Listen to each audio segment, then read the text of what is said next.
너희가 쓴 문제에 대하여 말하면 남자가 여자를 가까이 아니함이 좋으나 음행을 피하기 위하여 남자마다 자기 아내를 두고 여자마다 자기 남편을 두라.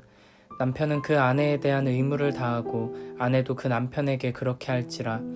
아내는 자기 몸을 주장하지 못하고 오직 그 남편이 하며 남편도 그와 같이 자기 몸을 주장하지 못하고 오직 그 아내가 하나니 서로 분방하지 말라. 다만 기도할 틈을 얻기 위하여 합의상 얼마 동안은 하되 다시 합하라.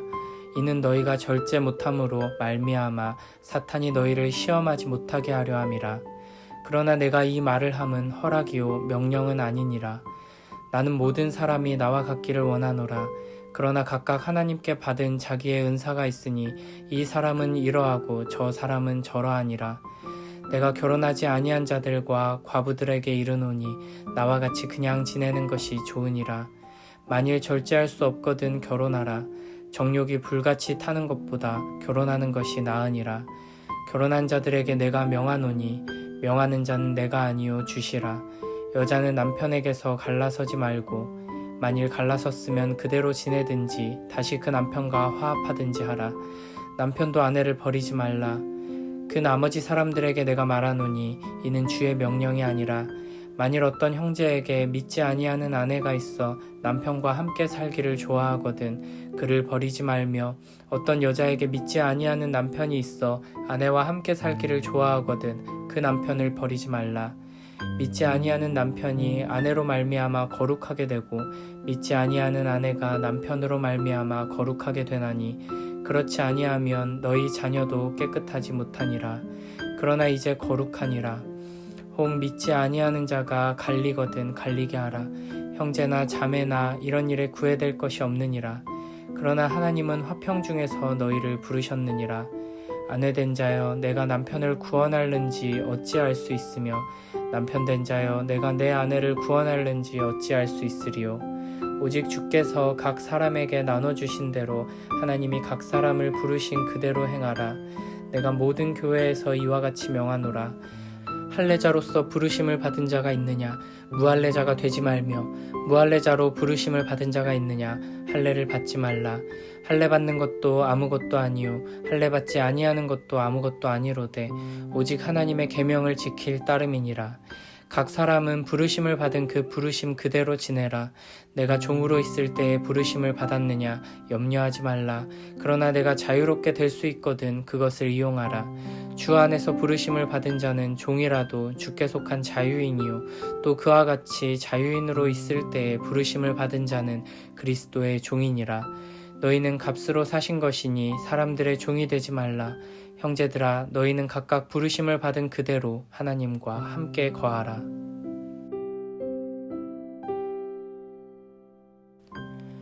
바울은 지금까지 교회 내 분쟁과 음행에 대한 이야기를 했습니다.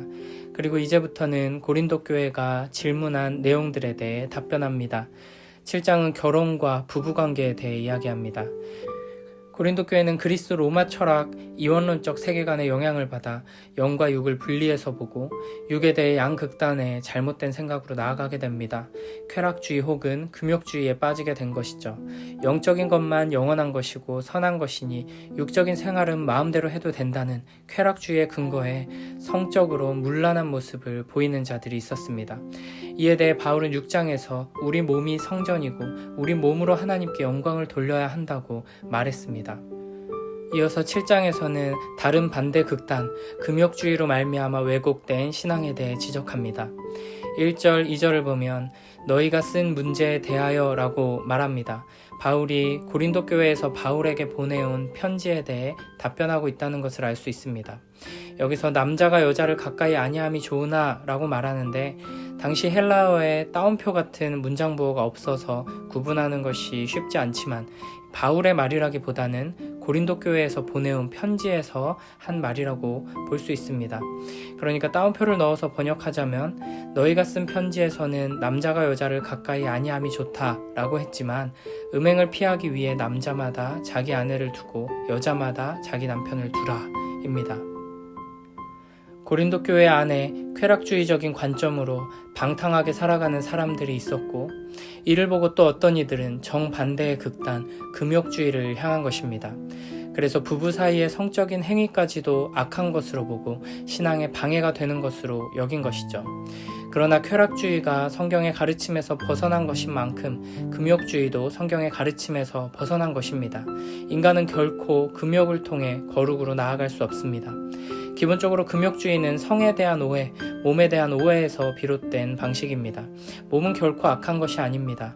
우리 몸은 거룩한 성전이며 하나님께서는 우리가 우리 몸을 통해 하나님께 영광 돌리기를 원하십니다.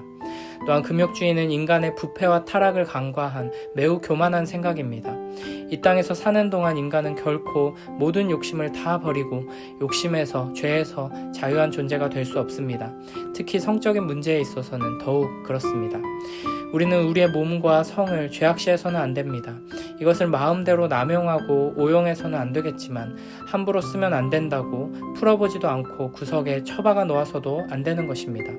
우리는 하나님께서 주신 선물을 하나님께서 명령하신 대로 바르게 사용해야 합니다.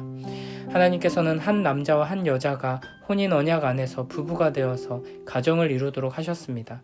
그리고 이 혼인 관계 안에서 부부 사이의 성은 하나님께서 주신 아름답고 거룩한 선물입니다. 그러나 혼인 언약을 벗어난 모든 성적인 관계들과 행위들은 하나님 앞에서 심각한 죄입니다.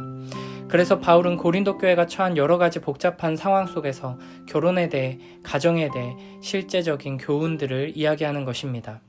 3절에서 5절을 보면 남편은 아내에 대한 의무를 다하고 아내도 그렇게 하라고 말합니다. 여자가 남자에게 종속되는 것이 당연하게 여겨지던 시대 속에서 바울은 남편에 대한 아내의 의무뿐 아니라 아내에 대한 남편의 의무도 동일하게 가르치고 있는 것입니다. 이는 부부관계에 대해 세상의 이해와는 전혀 다른 새로운 관점, 하나님 나라의 관점을 보여줍니다.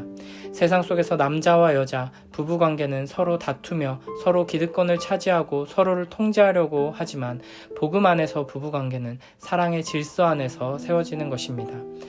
6절에서 바울은 내가 이 말을 함은 허락이요 명령은 아니니라 라고 말합니다.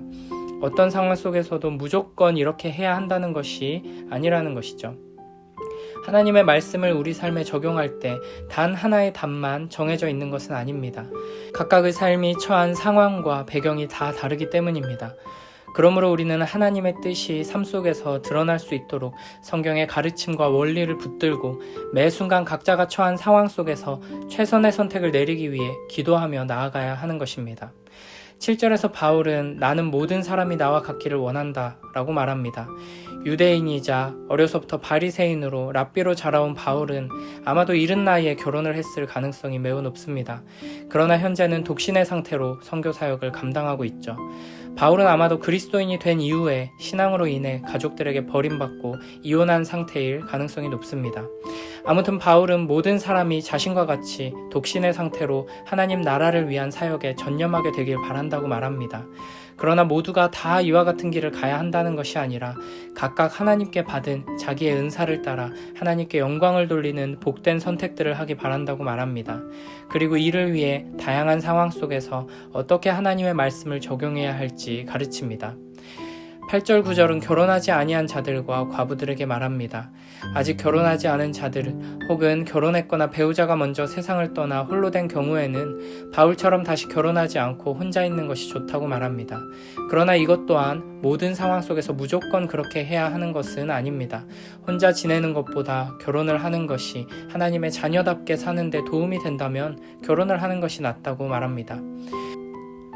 우리는 결혼의 목적이 나의 행복, 우리의 행복에 있는 것이 아님을 잊지 말아야 합니다. 이 세상 모든 일들이 그렇듯이 결혼도 하나님의 영광을 위해 하는 것입니다. 10절 11절은 결혼한 자들에게 명합니다. 이 부분에서는 명하는 자는 내가 아니요 주시라 라고 말합니다. 다른 곳에서는 하나님 말씀이 아니고 바울의 개인적인 의견이고 여기만 하나님의 말씀이라는 뜻이 아닙니다. 다른 부분의 말씀들도 바울이 성령 하나님께로부터 영감을 받아 하나님의 말씀을 선포한 것이지만 결혼한 자들에 대한 명령은 예수님께서 친히 주신 말씀이 있기에 예수님의 말씀을 인용하며 강조하는 것입니다. 기본적인 원리는 한 번 혼인 관계를 맺으면 갈라설 수 없다는 것입니다. 것입니다. 한 남자와 여자가 결혼하여 부부가 된다는 것은 하나가 된다는 것이고, 하나님 앞에서 한번 하나가 된 두 사람은 결코 자기들의 합의나 세상 법정의 판결에 따라 나눈다고 해도 나누어지는 것이 아닙니다. 그렇기 때문에 원칙적으로 두 사람은 결코 떨어질 수 없는 것이죠. 물론 이 경우는 믿음 안에서 결혼한 자들, 신자 간의 결혼에 대한 말씀입니다. 이어서 12절에서 16절을 보면 그 나머지 사람들, 곧 믿지 않는 아내 혹은 믿지 않는 남편이 있는 경우에 어떻게 해야 하는지 이야기합니다. 바울은 상대 배우자가 믿는 사람이 아니지만 결혼 생활을 유지하고자 한다면 버리지 말라고 합니다. 아마 당시 고린도 교회에서 자신의 신앙을 위해 믿지 않는 배우자를 버리거나 이혼하는 경우가 있었던 것 같습니다. 그러나 배우자가 불신자라고 하여도 가정을 지키기 위해 노력하는 것이 하나님의 뜻이라는 것이죠. 왜냐하면 14절에 믿지 않는 배우자가 자신을 통해 주님께 나아올 수 있도록 하나님께서 은혜를 주실 것이기 때문입니다. 그러나 이것은 믿지 않는 배우자가 상대방의 신앙을 어느 정도 인정해주고 가정을 지키려는 자세를 가지고 있을 경우에 해당합니다. 15절에 그렇지 않는 경우에는 갈리게 하라고 말씀하십니다. 어떤 경우에도 이혼은 절대 해서는 안 되는 일이라고 여길 필요는 없다는 것이죠. 단순히 딱딱 답을 내리는 것이 아니라 하나님의 말씀을 기준으로 각각의 상황 속에서 최선의 답을 찾는 노력이 필요한 것입니다. 그러나 16절에서 다시 한번 하나님께서 배우자를 구원해 주실 것에 대한 소망을 가지고 가능한 끝까지 가정을 지키며 화평하기 위해 힘쓰라고 이야기합니다. 우리 눈에는 절대 회개하지 않고 예수님을 믿지 않을 것 같은 사람일지라도 하나님께서 선택하신 사람이라면 하나님의 때에 분명 회개하고 돌아올 것이기 때문에 우리는 인내하며 기도하며 기다릴 수 있는 것입니다. 17절에서 24절을 보면 유대인과 이방인, 종과 자유인의 상황에 관해 말합니다. 자신이 유대인 출신이든 이방인 출신이든 자신이 현재 종의 위치에 있든 자유인의 위치에 있든 각자의 처한 상황과 환경에서 하나님의 말씀을 따라 순종하며 하나님께 영광 돌리며 살 수 있다는 것이죠. 17절을 공동번역으로 보면 각 사람은 주님께서 나누어 주신 은총의 선물을 따라서 그리고 하나님께 부르심을 받았을 때의 처지대로 살아가십시오. 이것이 내가 모든 교회를 위하여 세운 원칙입니다. 20절입니다. 그러므로 각 사람은 부르심을 받았을 때의 상태를 그대로 유지하십시오. 그리고 24절입니다. 형제 여러분은 각각 부르심을 받았을 때의 상태를 그대로 유지하면서 하나님과 함께 살아가십시오. 자기가 처한 상황이 어렵고 힘들어도 자신을 둘러싸고 있는 가정적인 환경이나 출신 배경 같은 것들 때문에 하나님의 자녀답게 하나님의 말씀을 따라 사는데 너무 어렵고 힘들다고 해도 억지로 상황을 바꾸고 환경을 변화시키려고 애쓰지 말고 주어진 그 자리에서 어떻게 하나님의 자녀로 살아갈 것인지 기도하며 살아내라는 것입니다. 우리는 내 조건이 이렇지 않았더라면, 우리 가정이 이렇지 않았더라면 훨씬 좋았을 텐데, 더 잘할 수 있었을 텐데 라는 식으로 생각하기가 쉽습니다. 그러나 주님께서는 아쉬워하고 염려하는 대신 오히려 지금 상황을 최대한 활용하는 쪽으로 나아가라고 말씀하십니다. 심지어 노예의 신분에 있다고 하더라도 그 자리에서 예수님을 따르는 삶을 살아낼 수 있습니다. 믿지 않는 가족이 있다고 하더라도 그 상황 속에서 예수님을 따르는 복된 삶을 살아낼 수 있습니다. 우리가 어떤 환경에서 어떤 위치에서 무엇을 소유하고 사느냐보다 중요한 것은 누구와 함께 어떤 소망을 가지고 어떤 목적을 가지고 살아가느냐 하는 것입니다. 어떤 자리에 있던지 간에 우리 주 예수 그리스도와 함께 영원한 하나님 나라를 소망하며 하나님의 영광을 위해 살아가는 우리 모두가 되길 바랍니다. 특히 우리의 가정이 하나님께서 기뻐하시는 복된 가정이 되길 기도하며 가족 중에 믿지 않는 가족들이 주님께로 돌아오게 해달라고 기도하며 하나님의 말씀을 살아내는 우리 모두가 되길 바랍니다.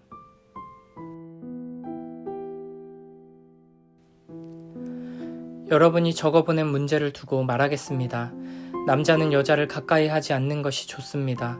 그러나 음행에 빠질 유혹 때문에 남자는 저마다 자기 아내를 두고 여자도 저마다 자기 남편을 두도록 하십시오. 남편은 아내에게 남편으로서 의무를 다하고 아내도 그와 같이 남편에게 아내로서의 의무를 다하도록 하십시오. 아내가 자기 몸을 마음대로 주장하지 못하고 남편이 주장합니다.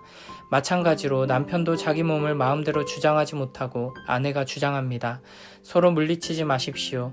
여러분이 기도에 전념하기 위하여 얼마 동안 떨어져 있기로 합의한 경우에는 예외입니다. 그러나 그 뒤에 다시 합하십시오. 여러분이 절제하는 힘이 없는 틈을 타서 사탄이 여러분을 유혹할까 염려되기 때문입니다.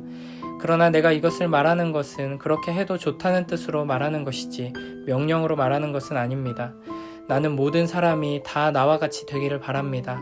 그러나 각 사람은 하나님께로부터 받은 은사가 있어서 이 사람은 이러하고 저 사람은 저러합니다. 결혼하지 않은 남자들과 과부들에게 말합니다. 나처럼 그냥 지내는 것이 그들에게 좋습니다. 그러나 절제할 수 없거든 결혼하십시오. 욕정에 불타는 것보다는 결혼하는 편이 낫습니다. 결혼한 사람들에게 말합니다. 이것은 나의 말이 아니라 주님의 명령입니다. 아내는 남편과 헤어지지 말아야 합니다. 만일 헤어졌거든 재혼하지 말고 그냥 지내든지 그렇지 않으면 남편과 화해하여야 합니다. 그리고 남편도 아내를 버리지 말아야 합니다. 그 밖의 사람들에게 말합니다. 이것은 나의 말이요 주님의 말씀은 아닙니다. 어떤 교우에게 믿지 않는 아내가 있는데 그 여자가 남편과 같이 살기를 원하면 그 여자를 버리지 말아야 합니다. 또 어떤 여자에게 믿지 않는 남편이 있는데 그가 아내와 같이 살기를 원하면 그 남편을 버리지 말아야 합니다. 믿지 않는 남편은 그의 아내로 말미암아 거룩해지고 믿지 않는 아내는 그 남편으로 말미암아 거룩해졌습니다. 그렇지 않으면 그들의 자녀도 깨끗하지 못할 것인데 이제 그들은 거룩합니다. 그러나 믿지 않는 사람 쪽에서 헤어지려고 하면 헤어져도 됩니다. 믿는 형제나 자매가 이런 일에 얽매일 것이 없습니다. 하나님께서는 여러분을 부르셔서 평화롭게 살게 하셨습니다. 아내된 이여 그대가 혹시나 그대의 남편을 구원할는지 어찌합니까? 남편된 이여 그대가 혹시나 그대의 아내를 구원할는지 어찌합니까? 각 사람은 주님께서 나누어 주신 분수 그대로 하나님께서 부르신 처지 그대로 살아가십시오. 이것이 내가 모든 교회에서 명하는 지시입니다. 할례를 받은 몸으로 부르심을 받은 사람은 굳이 그 할례 받은 흔적을 지우려고 하지 마십시오. 할례를 받지 아니한 처지에서 부르심을 받은 사람은 굳이 할례를 받으려고 하지 마십시오. 할례를 받은 것이나 안 받은 것이나 그것은 문제가 아니고 하나님의 계명을 지키는 것이 중요합니다. 각 사람은 부르심을 받은 그때의 처지에 그대로 머물러 있으십시오. 노예일 때에 부르심을 받았습니까? 그런 것에 마음 쓰지 마십시오. 그러나 자유로운 몸이 될 수 있는 기회가 있으면 어떻게 해서든지 그것을 이용하십시오. 주님 안에서 노예로서 부르심을 받은 사람은 주님께 속한 자유인입니다. 그와 같이 자유인으로서 부르심을 받은 사람은 그리스도의 노예입니다. 여러분은 하나님께서 값을 치르고 사신 사람입니다. 그러므로 사람의 노예가 되지 마십시오. 형제자매 여러분, 각각 부르심을 받은 그때의 처지에 그대로 있으면서 하나님과 함께 살아가십시오.